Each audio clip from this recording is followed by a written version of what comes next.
Good morning, class.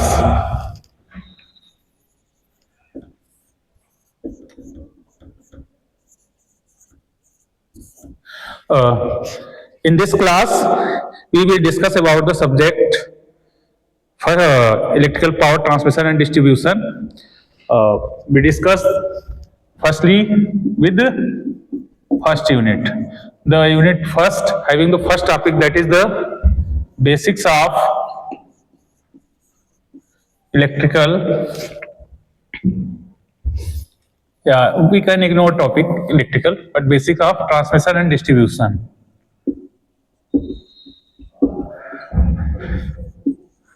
And distribution. ये topic जो है आपके डिप्लोमा का है, तो हिंदी में पेपर आता है जैसा कि आपका। तो ट्रांसमिशन को हम हिंदी में बोलते हैं संचरण, और डिस्ट्रीब्यूशन को बोलते हैं वितरण। आपको ये पता होना चाहिए, कभी कभी एग्जाम में ऐसे टर्म्स लिखे रहेंगे तो आप जिससे जान पाएंगे। तो हम लोग इस टॉपिक में पहले स्टार्ट करते हैं, what is a power system. Then first question, what is a power system.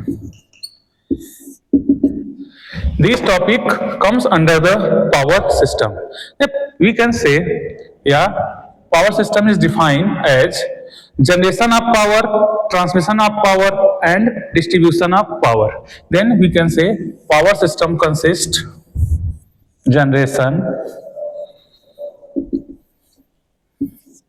transmission,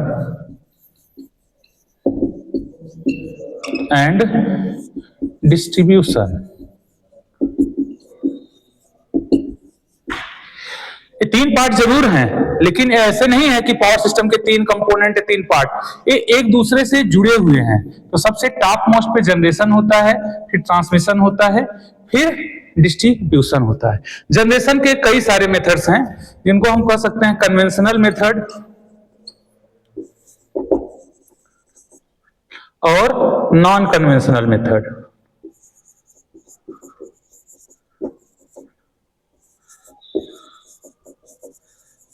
conventional methods वो हैं जो फ्यूल क्राइसिस से पहले, बिफोर 1971 जो मेथड्स इलेक्ट्रिसिटी जनरेशन के लिए यूज होते थे, वो है कन्वेंशनल मेथड्स। और आफ्टर 1971 जो मेथड यूज होने लगे, उनको हम नॉन कन्वेंशनल मेथड्स कहते हैं। Most of the conventional methods जो हैं वो फॉसिल फ्यूल बेस्ड हैं।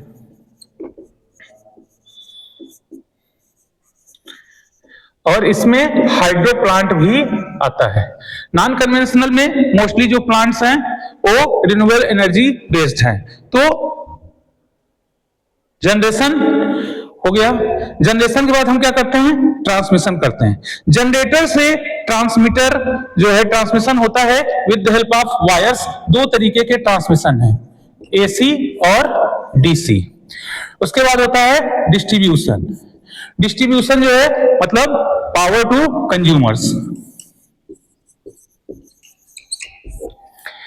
तो this is the basic layout are for the power system which consist generation, transmission and distribution. फिर यहां पे बात आती है कि कंपोनेंट्स की बात आती है।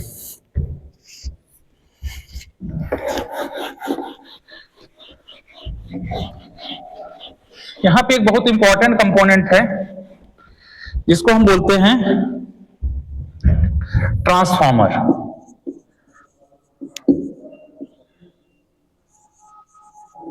ट्रांसफार्मर जब हम जनरेशन करते हैं, जनरेशन करने से अगर हम सीधे ट्रांसमिशन करेंगे तो सीधे ट्रांसमिशन से क्या होगा, अगर ट्रांसमिशन में कोई फॉल्ट आता है, डिस्ट्रीब्यूशन में कोई फॉल्ट आता है, ये आपस में इलेक्ट्रिकली कनेक्ट रहेंगे, तो फॉल्ट सीधा जनरेशन तक जाएगा और पूरा सिस्टम डिस्टर्ब हो जाएगा और डैमेज भी हो सकता है। इसलिए हम यूज करते हैं ट्रांसफार्मर का।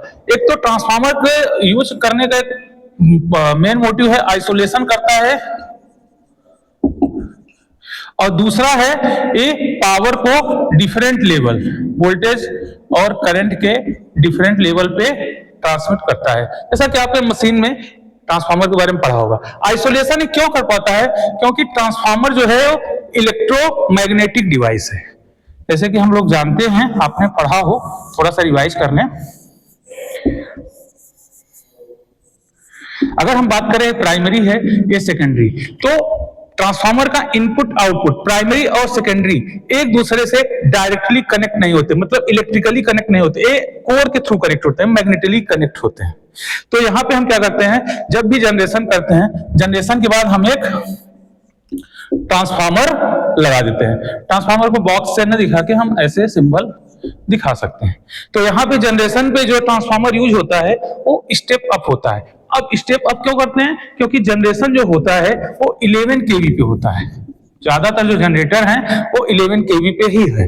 अच्छा, जनरेटर को हम अल्टरनेटर भी बोलते हैं। अल्टरनेटर इसलिए बोलते हैं कि जो पावर जनरेट होती है उसका बिहेवियर या नेचर अल्टरनेटिंग होता है, इस तरीके का नेचर होता है साइनोसॉइडल, तो इसलिए उसको हम अल्टरनेटर भी बोलते हैं। तो जब भी जो जनरेटर जुड़ेगा, जनरेटर से हम ट्रांसफार्मर जोड़ेंगे, ट्रांसफार्मर से फिर आगे जो है ट्रांसमिशन में हम जाएंगे, लेकिन उसके पहले हम क्या करते हैं, बस बार यूज करते हैं। ये हम जब अगला टॉपिक पढ़ेंगे सिंगल लाइन डायग्राम, तो उसमें सबका लेआउट भी हम लोग डिस्कस करेंगे। बस बार क्या होता है, कंडक्टर्स होते हैं। जैसे एक से ज्यादा कंपोनेंट को आपस में जब जोड़ना हुआ तो हम क्या यूज करेंगे, बस पास। इससे जनरेटर, ट्रांसफार्मर, जो भी जैसे लोड सब कुछ जोड़ते हैं। तो एक कॉपर की कंडक्टर प्लेट होती है जिससे हेल्प से हम पावर सिस्टम के कंपोनेंट को जोड़ते हैं।